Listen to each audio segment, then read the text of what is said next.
हेल' लोगोफोर दिनै मोनसे गोदान भिडिअ नोंथांमोनखौ जोबोर बरायनाय थाबाय जायफोर बिथांमोनाखि कुइज गेलेनो मोजां मोनो बिदिब्ला बिथांमोननि थाखाय बे भिडिअनि गेजेरजों जोबोरै मोजां खौरां लानानै फैनाय जादों।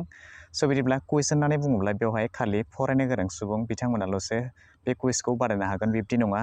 भारत सरकारा बेवहाय गासैबो सुबुं जायफोर बिथांमोनाखि एसे बिबांनि नलेज दङ थामहिनबा एसे बिबांनि गियान दङ बिथांमोनाबो बे कुइजखौ बादायनो हागोन होननानै बुंदों।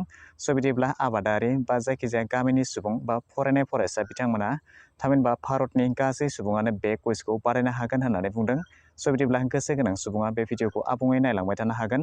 स' बिदिब्ला बेनि थाखाय माबोरै एप्लाइ खालामनांगोन माबोरै गेलेनो हागोन आरो बेनि बान्थाया बिदिब्ला बेनि बान्थाया बेसेबां जागोन बेफोर गासै खौरांखौ नोंथांमोननो आबुङै फोरमायनानै होनाय जागोन। बेखायनो भिडिअखौ जागायनायनिफ्राय जोबनायसिमल' नायलांबाय थादो। स' बिदिब्ला बेवहाय नोंथांमोननो फोरमायनानै होनि बे कुइजनि मुङानो जाबाय कुइज अन PM गरिब कल्याण अन्न योजना। थामहिनबा नोंथांमोना बेवहाय नुनो मोनदों बे कुइजआ भारत सरकारजों खुंजानाय मोनसे सोंगाब बादायनाय। स' बेवहाय नोंथांमोना भारतनि गासै सुबुङानो बेनि थाखाय बेवहाय बाहागो लानो हागोन होननानै बुंदों।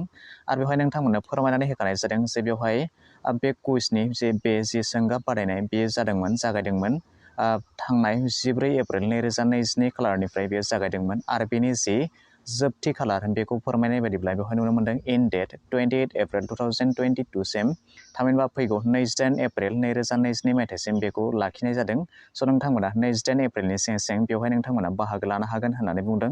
स' बिदिब्ला दानिया गाहायथिं जाय फैब्ला नोंथांमोना बेवहाय नुनो मोनगोन जे बेवहाय गासै 20टा कुइसन लाखिनाय जादों आरो बेनिनो समखौ होनाय जादों 300 सेकेन्ड थामहिनबा 5 मिनिटनि सम होनाय जादों। नोंथांमोना 5 मिनिटनि गेजेराव बे 20टा सोंनायनि फिननायखौ होनो थाखाय नोंथांमोनखौ बेवहाय खावलायनाय जादों। स' बिदिब्ला दानिया नोंथांमोना बेवहाय बाहागो लानो थाखाय नोंथांमोना बेवहाय रेजिस्ट्रेसन खालामनानै लानो नांगोन। रेजिस्ट्रेसन खालामनो थाखाय नोंथांमोना बेवहाय जेबो फिस होनांगौ जानाय नङा। बादायनायाव बाहागो लानो थाखाय नोंथांमोना बेवहाय रेजिस्ट्रेसन खालामनानै लानो नांगोन आरो बेवहाय रेजिस्ट्रेसन खालामनो थाखाय नोंथांमोना जेबो फिस होनांगौ जानाय नङा। बेनि थाखाय नोंथांमोना आगदाथिंसे खनायाव बेवहाय नुनो मोनदों लग इन टु प्ले कुइज नोंथांमोना बेवहाय क्लिक खालामनानै होनो नांगोन। क्लिक खालामनानै होनाय लोगो लोगो बेबायदि पेज खेवनानै फैगोन। स' नोंथांमोना दानिया नोंथांनि इमेल आइडि नङाब्ला मबाइल नाम्बारनि गेजेरजों नोंथांमोना बेवहाय रेजिस्ट्रेसन खालामनानै लानो हागोन होननानै बुंदों। नङाब्ला नोंथांमोना बेवहाय गाहायथिंजाय फैब्ला बेवहाय नुनो मोनगोन नोंथांमोना नोंथांमोननि जे फेसबुक पेज नङाब्ला गुगोल आइडि नङाब्ला टुइटार लिंकइन नङाब्ला गिटहाब बेनि गेजेरजों नोंथांमोना बेवहाय रेजिस्ट्रेसन खालामनानै लानो हागोन होननानै बुंदों। स' नोंथांमोना बेनिनो बबेजों खालामो नोंथांमोना गावबा गाव आइडिखौ बेवहाय नोंथांमोना रेजिस्ट्रेसन खालामनानै लादो। स' बेनि उनाव नोंथांमोना बेवहाय लग इन खालामनानै लाब्लानो जाबाय। बेनि अनगाबो आरो जुदि नोंथांमोना बे सोंगाब बादायनायनि सोमोन्दै आबुङै मोनथिनो थाखाय नोंथांमोना बेनिनो गाहायथिंजाय फैयोब्ला नोंथांमोना बेवहाय गासै खौरांखौ फरायनानै मोनथिनानै लानो हागोन जे बे कुइजखौ मानो थाखाय होनाय जादों साबैसे सुबुंखौ बेनिफ्राय सायख'नाय जागोन बेनि थाखाय मा बान्था होनाय जागोन बेफोर गासै खौरांखौ नोंथांमोना बेनिफ्राय फरायनानै मोनथिनानै लानो हागोन। स' दानिया नोंथांमोना बे सोंगाब बादायनायनि जिथु टार्म्स एन्ड कन्डिसन थामहिनबा रुल्स एन्ड रेगुलेसन्स बेफोर खौरांखौ मोनथिनो थाखाय नोंथांमोना बेवहाय नुनो मोनदों टार्म्स एन्ड कन्डिसन बेवहाय क्लिक खालामनानै होनाय लोगो लोगोनो बे सोंगाब बादायनायनि जे रुल्स एन्ड रेगुलेसन नोंथांमोना बेखौ मोनथिनानै लानो हागोन। स' बेवहाय नोंथांमोना 5 नाम्बाराव नायोब्ला नुनो मोनगोन। स' बेनिनो गासै भारतनि 12टा रावाव नोंथांमोना बे सोंगाब बादायनायखौ बाहागो लानो हागोन होननानै बुंदों। स' बेवहाय गिबियावनो दङ इंलिस, हिन्दी, एसामिस, बेंगलि, गुजराती, कानाडा, मालायालम, माराठी, उरिया, पान्जाबी, तामिल आरो तेलुगु। स' भारतनि बेबायदि 12टा रावाव नोंथांमोना बे सोंगाब बादायनायखौ बाहागो लानो हागोन होननानै बुंदों। स' बेवहाय नोंथांमोना फोरमायनानै होखादोंमोन जे गासै 20टा कुइसन थागोन आरो बेनिनो 300 सेकेन्ड समनि गेजेराव थामहिनबा 5 मिनिटनि गेजेराव नोंथांमोना बे 20टा सोंनायनि फिननायखौ होनो नांगोन होननानै बुंदों।